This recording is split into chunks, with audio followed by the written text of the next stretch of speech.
vamos para a nossa vinheta da entrevista. Entrevista do dia. Oferecimento.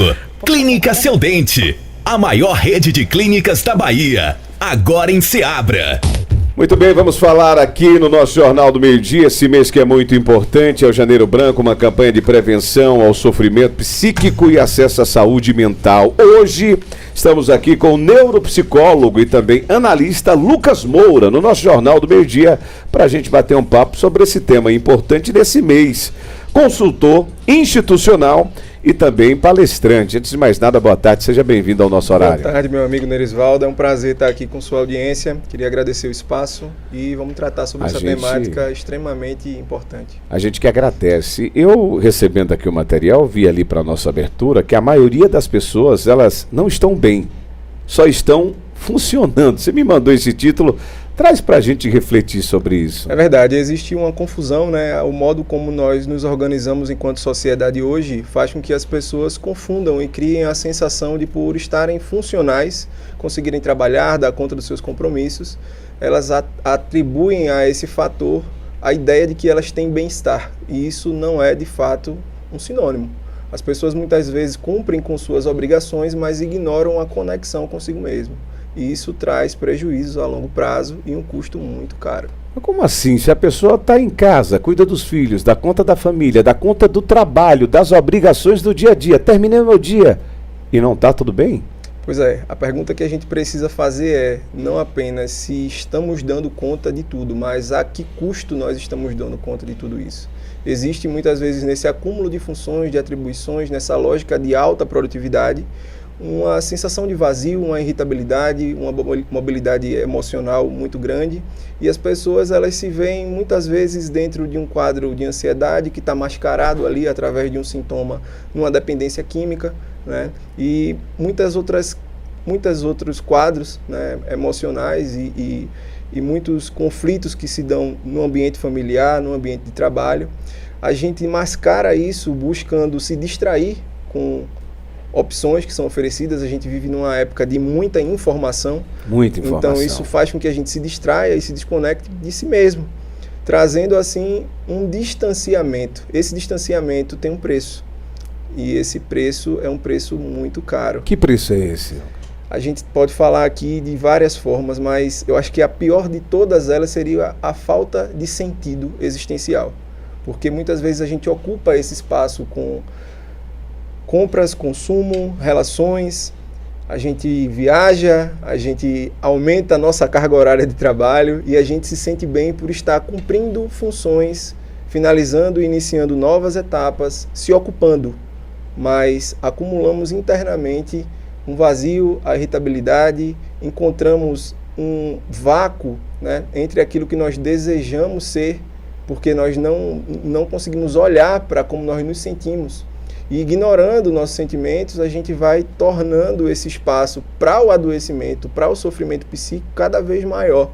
Existe um preconceito. Essa campanha do Janeiro Branco, é importante dizer, ela foi criada em 2014 por um psicólogo. Hoje ela é uma lei federal, né, desde 2023, e ela está no nosso calendário nacional de saúde, mas essas ações elas devem ocorrer durante todo o ano, né, inclusive dentro das empresas. Hoje nós temos, agora vai ter vigência no mês de maio, né, o processo de NR01. Em outro momento a gente vai poder falar sobre isso com mais informações, mas eu gostaria de ressaltar a importância de que hoje já é uma lei o fator de olhar para os colaboradores, olhar para os líderes, olhar para um ambiente de trabalho com atenção à saúde mental, assim como a gente fala da segurança física na segurança do trabalho. Então isso tem sido um tema amplamente discutido. Acredito que, embora os números sejam números alarmantes, índices de depressão, ansiedade, suicídio, automutilação, desde crianças até adultos, a gente precisa ter um olhar para questionar como estamos vivendo e não apenas remissão de sintomas, né? Aquilo que nos incomoda. Então muitas vezes a gente espera estar numa crise para poder falar sobre saúde mental. E a gente precisa olhar para como nós estamos vivendo para evitar chegar nesse estado, né, e ter uma vida mais saudável. Quando você comentou aí, eu pensei assim, somos zumbis, né? O tempo está passando, a gente não exatamente. percebe, principalmente as pessoas. Eu tenho uma colega que às vezes a gente está conversando, eu saio e retorno e ela está no mesmo lugar ali no Instagram girando porque ele te prende. Sim. Né? Passa 1h30, 2 horas, já foi o tempo, saiu do Instagram, mas ela não viveu nada, né? Ficou preso naquele mundo que não é o da gente. Isso. E isso acontece com a gente também, com quem está em casa. Viramos né? espectadores, né, da vida. Então a gente está o tempo todo consumindo algo que outra pessoa está fazendo ou que outra pessoa gravou e postou. A gente Isso, transfere cara. essa satisfação momentânea e a gente está modulando a Que nossa... é uma mentira, né? É uma mentira. E a gente está modulando a nossa vida para uma farsa muitas vezes, porque a gente está muito mais preocupado em mostrar algo que terá validação de outra pessoa do que viver uma experiência realmente satisfatória. Verdade. Né? Então a gente vê isso dentro da psicoterapia de casal. Muitas vezes o casal ele tem ali uma vida quase que perfeita na rede social, mas na realidade, dentro de casa não é bem assim que a coisa funciona. Na relação de pai e filho da mesma forma. Então assim, a gente precisa se conectar com a nossa verdade, a gente precisa olhar para isso. Não é um caminho fácil, a psicoterapia não é um caminho fácil. Eu acredito que essa campanha do Janeiro Branco, eu costumo dizer isso, Nerisvaldo, não é sobre frases motivacionais, fórmulas mágicas e atalhos, mas é sobre olhar para aquilo que precisa ser mexido, né, tratar disso com maturidade, reconhecer que essa fragilidade precisa ser observada, não julgada. Existem, inclusive, profissionais hoje que estão nas redes sociais julgando pessoas que têm tido um problema de baixa autoestima, que têm tido um quadro depressivo, trazendo isso como uma incompetência emocional. E a gente precisa olhar para isso com olhos de cuidado. A chance disso piorar no futuro, porque a geração ela vai mudar. Hoje eu Infelizmente. ainda olho ali e falo, minha menina, sai do celular, não sai do celular, menina, só que minha filha vai ter os filhos dela. Sim. Isso vai se tornar comum, né? Sim.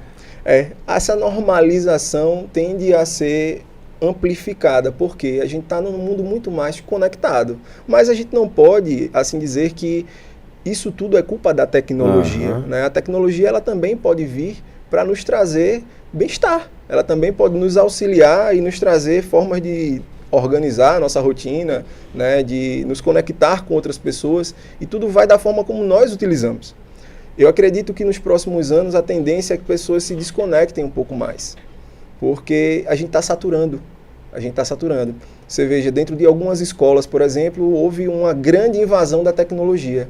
Hoje essas escolas que apostaram em tablets, que apostaram em tecnologia, estão retirando, porque há uma identificação que isso tem gerado mais ansiedade, uma desconexão, uma dificuldade na leitura, no processo de sustentação. Que era para ajudar os testes, os resultados estão mostrando diferente. Exatamente. Agora a gente tem o advento da inteligência artificial, que também é mais um componente complexo, né? A gente precisaria de um programa apenas para discutir sobre isso, mas o que eu quero deixar aqui consignado é: as pessoas têm as opções de viver mais ou menos conectadas. Eu acredito que o que é problemático para a gente é se desconectar de si mesmo.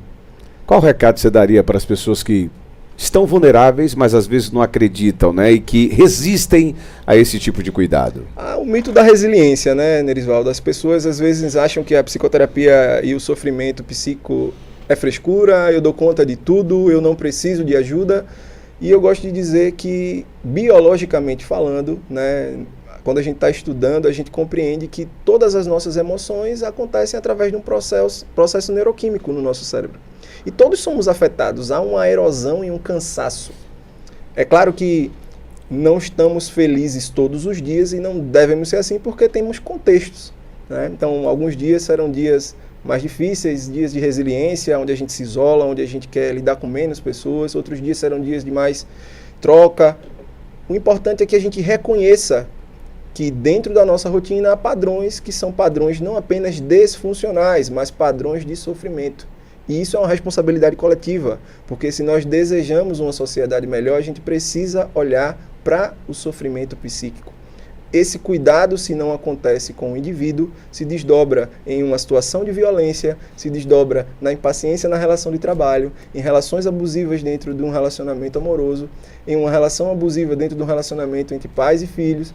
E a gente precisa compreender que não dá para cuidar individualmente de um processo que acontece coletivamente. Saúde mental, ela precisa ser produzida, assim como tem sido produzido o adoecimento mental, de forma coletiva. Então a gente precisa reforçar essa política, a gente não pode falar disso de uma forma pontual, a gente precisa trazer essa discussão sem preconceito, reconhecendo nossas fragilidades enquanto seres humanos, assim como a gente fala, fulano hoje está com dor de cabeça, teve um desarranjo intestinal. Parece que quando a gente trata sobre disfunções ou adoecimento dentro do campo da psicologia, da psiquiatria, da saúde mental, a gente cria uma barreira e as pessoas tendem a ser mais resistentes. Essa barreira tem diminuído, não Sim, tem? Nos últimos anos. Tem, Eu tem, tenho sim. percebido essa questão. 13h38. Agradecer, neuropsicólogo e analista com a gente aqui no Jornal do Meio-Dia, Lucas Moura, na nossa programação. E a gente se encontra de novo na próxima semana. Com certeza, estarei aqui com você. Agradeço muito a participação aqui e vamos trazer mais contribuições para essa audiência.